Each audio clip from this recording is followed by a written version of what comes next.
Hi friends, welcome to English Study Point. In this video lecture, I am going to discuss with you about a literary term that is Valorism. So this term named after a fictional character whose name is Sam Valor, and this fictional character was created by Charles Dickens in his novel The Pickwick Papers, and this novel was published in the year 1838. From then on, this term Valorism came into limelight. Then now I am telling you about Sam Valor. So he is a witty servant of Mr. Pickwick, and his father is always fond of telling popular sayings said by other people, and also using popular phrases and popular proverbs with humorous or punning conclusions.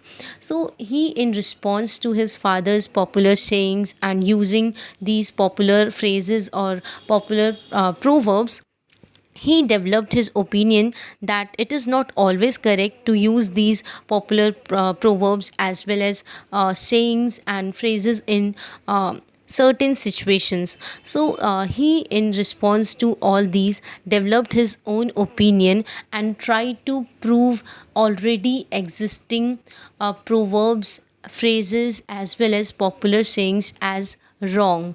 So when he is valorism is such kind of literary term in which a writer tries to prove already existing proverbs as wrong. So this valorism is a kind of anti proverb. So valorisms are a type of anti proverb. Now let me tell you in Hindi also कि वैलरिज्म में क्या होता है कि जब एक writer अगर इस वैलरिज्म का यूज़ करता है, तो वो जितने भी ऑलरेडी एग्जिस्टिंग फ्रेजेस होते हैं या फिर कहावतें होती हैं, तो वो उन्हें डिसअप्रूव करने की कोशिश करता है।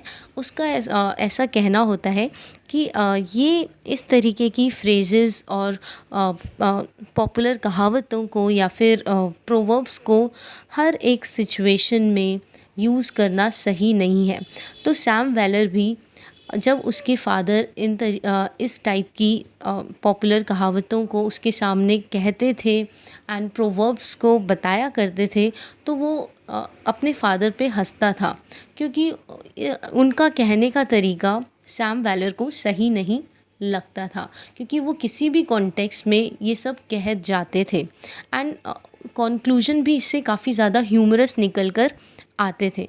तो that is why this term came into limelight, and actually it was not coined by Charles Dickens, neither it was coined by Sam Valor, but Sam Valor used to make witty statements in order to prove these already existing phrases, proverbs as well as these sayings as wrong.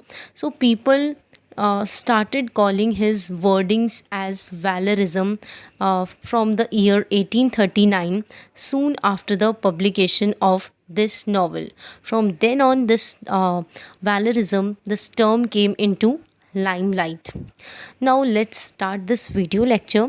So this Valorism, this literary term named after Sam Valor, and who is a character created by fictional character created by Charles Dickens in his novel The Pickwick Papers.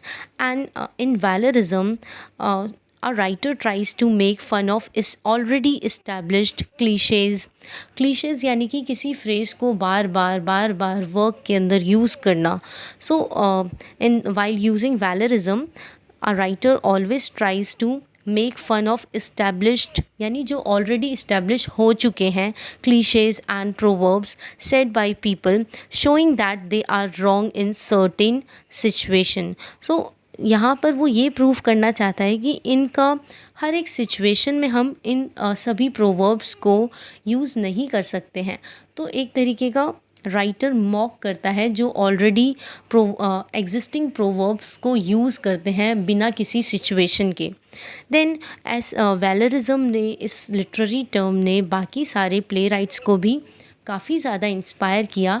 And जब Charles Dickens ने अपने fictional character को create करके इस तरीके की वैलरिज्म्स को use करवाया, तो प्ले राइट्स भी काफ़ी ज़्यादा इंस्पायर हुए एंड उन्होंने भी अलग अलग तरीके की वैलरिज़म्स को क्रिएट करना शुरू कर दिया।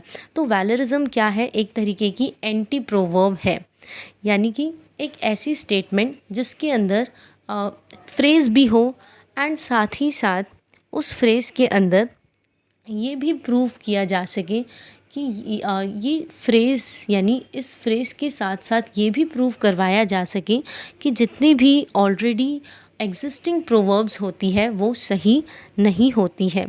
सो these are a kind of witty statements in the form of sayings followed by phrase that try to prove already existing proverbs as wrong.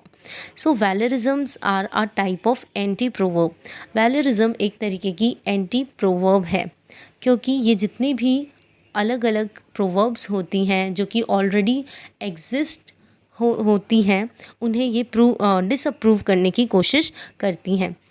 Then Sam Waller's ability to use different kinds of witty construction of sentences.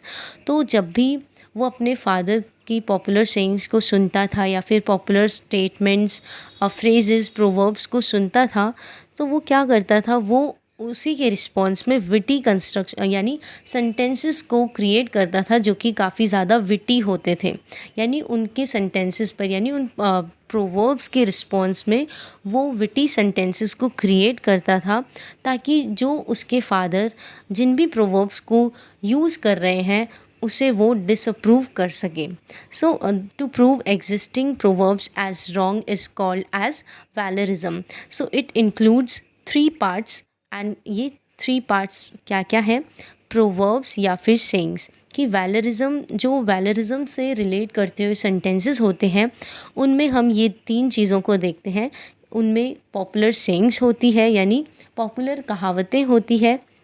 Then उसमें एक speaker होता है जो कि बहुत humorous way से किसी चीज़ को एक्सप्लेन कर रहा होता है। देन कुछ एग्जाम्पल्स के बारे में बात करते हैं। So I can't see said the blind man to the bad. तो वो इस सेंटेंस के थ्रू ब्लाइंड मैन क्या कह रहा है कि मैं देख नहीं सकता, एंड ये चीज़ वो ना देखने की चीज़ वो किसे बता रहा है? बैट को। क्या कभी बैट को ये चीज़ बताई जा सकती है?